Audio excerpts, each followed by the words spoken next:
My sister stole my fiancé, ruined my wedding, and tried to take everything. She thought I'd be broken forever. But I rebuilt my life, found success, and karma finally caught up. My name is Luna. I'm the younger daughter in what most people would politely call a blended family. But if blended means harmony, understanding, and balance, then that word never applied to us. My mother had been married before she met my dad. Her first husband passed away when my half-sister, Sophia, was 5. He left her a house and a small sewing factory. Not long after, Mom married my father, and I was born a year later. To outsiders, it might have looked like a smooth, sweet little family story. Inside our home, it was nothing like that. Mom inherited everything from her first husband, the house, the business, even the handmade furniture he left behind. When Dad married her, she encouraged him to join the business. They turned out to be a strong team. Mom handled people and production, Dad took over finances. Together, they doubled the company's income. I remember being very small, sneaking out to the hallway late at night, peeking into the kitchen where Mom and Dad were talking. "I hope the girls take over the business someday," Mom said softly. Dad agreed immediately. "It would be amazing. Luna already likes sketching, and Sophia's good with numbers." But Sophia had her own ideas, none of which included me. Growing up, she constantly reminded me that everything in our home belonged to her and Mom. She would shut her bedroom door in my face, saying, "This is MY house. You're just here because your dad lives off my mom." I didn't understand cruelty at that age. I didn't understand grief and jealousy. I only wanted to draw with her pencils or touch her toys, but if I even tried, she'd yank them away. "That's mine. My real dad bought it before he died. You can't use it." Mom would try to step in. "Sophia, that's not how you talk to your sister." Sophia always snapped back, "Half-sister, and she gets everything. It's not fair." Dad stayed quiet. He'd just pat my head and whisper, "Don't listen to her." But how could I not? She made my childhood feel like a battlefield. One afternoon, I found colored pencils in the living room and happily started sketching dresses I had imagined. I was so absorbed I didn't hear Sophia enter. "What are you doing with MY pencils?" Before I could answer, she grabbed them and ripped my drawings right in front of me. I ran to Mom, sobbing. Mom hugged me and marched straight to Sophia's room. "That's enough. You will not treat your sister like this." But nothing ever really changed. Sophia kept pushing, hurting, belittling, and isolating me. When we were older, my parents tried to create harmony by giving us equal gifts, matching clothes, similar jewelry, same everything. But Sophia always twisted it. "Luna's necklace is shinier. Her sweater is softer. You always give her better things." None of it was true, but Sophia was convinced I was the golden child stealing her space. When I was about 10, my parents finally sold the old house and bought a bigger one. I was thrilled to have my own room. "Wow, this is amazing," I said, spinning around. Sophia leaned on the door frame, her face cold. "Don't get too excited. This house is still Mom's and mine. You're pretty much a long-term guest." My heart sank. Even in a new environment, nothing improved. One night, I overheard my parents whispering again. Mom sighed, "I don't know how to handle her anymore. I've tried everything." Dad replied, "Maybe therapy might help." Sophia started counseling, but instead of helping, it made her furious. "Oh, great, now I'm the crazy one. You just want to repair me so Luna can have a perfect life." I wanted to scream that nothing about living with her was perfect. But arguing with Sophia was like arguing with a knife, painful, pointless, and dangerous. Her victim mentality grew over time. Everything was someone else's fault, especially mine. She constantly complained, "You're all against me. You owe me for everything I've suffered. No one understands how hard my life is." I spent most of my childhood avoiding her, shutting myself in my room, studying at friends' houses, staying outside as long as I could. When she finally left for college, the peace in our home felt unreal. Mom hoped distance would help her mature. I didn't believe it, but I cherished the quiet. 4 years without her were the happiest years of my life. I focused on art and design. Mom supported me by bringing fabric samples home from the factory. For once, I felt seen for who I was, a young designer, not Sophia's target. After high school, I got accepted into a design program in another city. The night before I left, Mom hugged me tight, crying happy tears. Dad asked me to consider coming back to help the business after graduation. I said I would think about it, but in truth, I wanted freedom more than anything. College was incredible, and that's where I met Jason. We met in a coffee shop when I accidentally spilled a cappuccino on him. He laughed it off and made a joke, and we ended up talking for hours. He was thoughtful, intelligent, and asked questions about my designs like he genuinely cared. We started dating shortly after. 2 years later, we were already talking about marriage. When I brought Jason home to meet my family, I was terrified that Sophia would ruin everything. But surprisingly, she didn't. She was quiet, polite, even civil. At the end of our visit, she approached me awkwardly. "I know we weren't great growing up, but maybe we can fix things. Maybe I can visit you sometime." I hesitated but agreed. Looking back, that was the beginning of everything going wrong. A few months later, while Jason and I were building a comfortable life in the city, my phone rang. "Sophia. Hey sis, I'm actually in your city. Can I stay with you for a while?" I froze, Sophia voluntarily visiting me, wanting to stay with me. Still, remembering her apology, I said yes. When she arrived, she looked different, brighter, softer, friendly. She hugged me as if we had always been close, but the very first dinner she dropped a bomb. "You should come back home. We can run the family business together. It would be perfect." I nearly choked. "Sophia, I just started my job here. And Jason, oh, bring him too. There's more money to be made back home." I shook my head. "I'm staying here. Actually, Mom and Dad asked me to open a branch in this city. I'm considering it." For a second, and only a second, I saw the old Sophia. Her eyes tightened, her smile faltered, but she covered it up quickly. "Well, if you're staying, maybe I'll stay here too. We can bond." Against my better judgment, I let her move in temporarily. Shockingly, the first few weeks were peaceful. She helped around the apartment, cooked dinners, did chores without complaining. We stayed up late drinking wine and laughing about childhood memories that didn't hurt. One night, she said, "We should run the new branch together. You take design, I handle business. Dream team." The idea wasn't completely terrible. I told her I'd think about it. Jason started visiting more, and surprisingly, he and Sophia got along extremely well, too well in hindsight. I'd come home and find them laughing about something, working on some plan, sharing inside jokes. It felt good at the time. Natural. Jason proposed eventually, and we set a wedding date 6 months out. I threw myself into planning, dress fittings, decor mood boards, floral arrangements. Sophia helped with every step, offering suggestions and even helping me choose fabrics. Jason and I finalized our plan to launch the new company branch after the wedding. Sophia was thrilled. She said she couldn't wait to build something with me. Everything felt perfect. 2 months before the wedding, life was busy but beautiful, until the call. "Luna," my father said, voice trembling, "you need to come home. It's about your mother." I felt the world tilt. We rushed home to find Mom in the hospital, pale but stable. She had collapsed from severe exhaustion and stress. The doctors said she needed rest and maybe a long break from work. That week, I stayed in my parents' house. Sophia stayed with me. Jason returned to the city for work. Mom recovered slowly. I spent days helping around the house, cooking, cleaning, taking care of Dad. Sophia, however, was off. She snapped at small things. She bossed the nurses around. She argued with Dad in whispers. Something was brewing inside her. One evening, when I returned to my room at my parents' house, I found Sophia sitting on my bed, red-eyed and furious. "What's wrong?" I asked. She glared at me. "You told Mom and Dad about the business plan, didn't you?" "What?" "Sophia, you were right there. We all talked about it together." "Well, now they think you should run the entire expansion." "Not me," her voice cracked, but not from sadness, from jealousy. "Everything is always about you. Luna the designer, Luna the favorite, Luna the dream daughter." "Sophia, that's not—" "Shut you, P," she screamed. I stood frozen. It felt like we were children again. "You get Jason, you get the perfect life, you get the future I wanted, you get everything."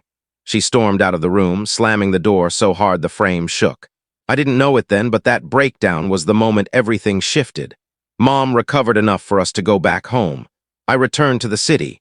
Sophia stayed behind a few days, then returned later, but her attitude was different. She was clingy. She inserted herself into every conversation between Jason and me. She volunteered to help with wedding planning more and more. She insisted on picking up my mail, running errands, buying groceries. She wanted access to everything. I thought she was just trying too hard. I had no idea what she was really doing. A month before the wedding, things suddenly felt strange. Jason was distant, distracted. I thought it was work stress. Sophia was quieter, too, unusually polite, unusually helpful. One night I came home early and heard them talking in the living room. Their voices dropped the moment they heard the door. I didn't think much of it. I trusted them. 2 weeks before the wedding, everything exploded. I came home from a meeting and the apartment felt off. Jason's jacket was on the floor. Sophia's perfume lingered in the air. My stomach twisted. I walked into the bedroom, and there they were. In the bed Jason and I shared, under my sheets. Together, I couldn't breathe, I couldn't think, I couldn't even scream. Sophia looked at me calmly, like she had won. You weren't supposed to see that yet, she said. Jason just stared, speechless and pale. I finally found my voice. What is this? Sophia smiled. I love him, Luna, and he loves me. We're meant to be. You always take everything, so this time I took something back. I felt my heart split. Jason whispered weakly, Luna, I didn't mean for this to happen. I stepped back, numb. Sophia stood up and reached for my hand. So I was thinking, since everything's already paid for, maybe we could use your wedding arrangements for our ceremony instead. My vision went blurry. I left without saying a word. I stayed with a friend that night. The next morning, I told my parents everything. I expected Mom to defend Sophia, maybe even blame me. Instead, she sobbed. Dad punched a wall. The truth came out. Sophia had always envied me. She hated the way Dad treated me kindly. She hated that I had a talent Mom praised. She hated that Jason liked me. She didn't want the business with me. She wanted to replace me. My parents cut her off financially. They told her she wasn't welcome at home until she got real help. Jason tried calling. I blocked him. His mother tried calling. Blocked. Sophia wrote long emails explaining how love is complicated. Deleted. Their relationship fell apart within 3 months. Jason realized Sophia wasn't what he imagined. Sophia realized she had destroyed the one stable relationship in her life. She ended up alone, unemployed, and living in a cheap shared room. Last week, she knocked on my apartment door. Hair messy, eyes puffy, clothes worn out. Luna, she whispered, I have no one, I'm sorry, please can we start over? I stared at her and felt nothing. No hatred, no anger, no pity, just exhaustion. You burned everything, I said quietly. There's nothing left to rebuild. She cried. I closed the door. My life is better now. I stayed in the city, focused on my career, eventually opened my own design studio. My parents support me fully. I have peace. Sophia still messages sometimes, but I don't answer. Some betrayals aren't mistakes, they're choices, and she chose to destroy me. I chose to walk away. His voice was tight with worry the moment he answered my call. Your mother, she isn't doing well, he said quietly. She's been sick for a while now. You know how she is, always pretending everything's fine. There was a pause, a heavy one, and I could hear how overwhelmed he was simply from the silence. I'm drowning here, he finally admitted. The business, the house, everything's piling up. I'm coming home, I replied instantly, no hesitation, no second thoughts. When I told Sophia, she let out a frustrated sigh. I wish I could go with you, but I have important meetings I really can't move. Her lack of concern caught me off guard, but I brushed it aside. It's fine, I'll keep you updated. I wasn't prepared for what I found at home. Mom looked nothing like the sparkling woman I remembered. She was pale, fragile, and exhausted. The doctor's words were like a punch. An emergency operation was needed to remove a tumor. I jumped in without thinking. I took over the house, handled small tasks at the business, stayed with Mom at the hospital, all while squeezing in remote design work whenever I could. The days blurred together. Fear, exhaustion, hope, repeat. Finally, the surgery succeeded. Mom began to regain strength. Through all of it, Jason was my comfort. We video called every day, and seeing his concerned face eased my anxiety. How's your mom doing now? She's better today, I'd say, trying to smile. And Sophia, is she behaving? He'd joke. I thought things were fine, but slowly the calls shortened. Then they stopped completely. My messages sat unread. My calls went straight to voicemail. I told myself he was busy, stressed, distracted. But after weeks of silence, dread twisted inside me. Something was wrong. I booked the earliest flight back to the city, my mind racing with horrible possibilities. I thought maybe he was hurt, hospitalized, anything but the truth that awaited me. I didn't tell anyone I was coming. A part of me wanted to surprise him, to walk in and see relief on his face.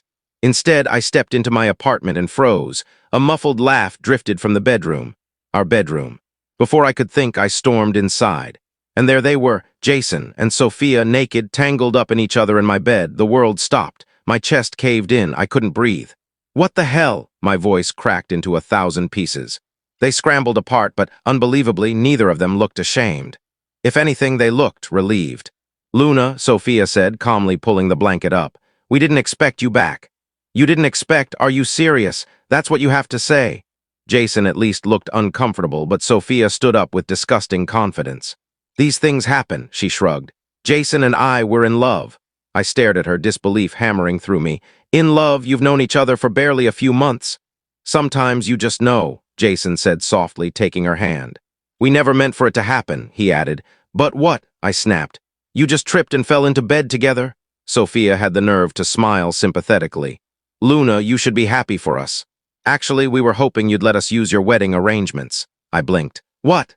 Well, everything's already paid for. It would be a shame to waste it. We'd love to use it for our engagement. I don't remember leaving. I don't remember the drive. All I know is that I ended up curled on my childhood bed, sobbing until I couldn't cry anymore. When I finally told my parents, Dad turned red with fury.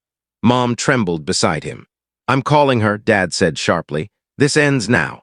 The phone was on speaker and Sophia's voice burst out immediately, sharp and defensive. Of course you're taking her side, you always do. Well, guess what? For once I win, I got chosen. How does it feel, Luna? Dad's voice dropped to steel. If you go through with this, you are no longer part of this family. Silence. Then Sophia spat out, Fine, I don't need you, I have Jason now. And she hung up. Mom wrapped her arms around me, her fragile body shaking. I'm so sorry, sweetheart. I'm so sorry. The days afterward were a haze. One moment I was frozen in grief, the next I was ready to take Jason to court for every penny spent on the wedding. During one of these frantic moments, my phone rang, an unknown number. Hello, I muttered. Luna, it's Margaret, Jason's mother. Her voice broke on the first sentence. We are horrified, disgusted. This isn't how we raised him. You were like a daughter to us. She apologized over and over, crying as she spoke. We want to make some of this right, she said. It won't fix what he did, but we want to cover your wedding expenses. And a few days later, a check arrived. As the wedding date approached, I knew I wasn't ready to go back to the city, not yet. Can I stay home for a while? I asked one evening.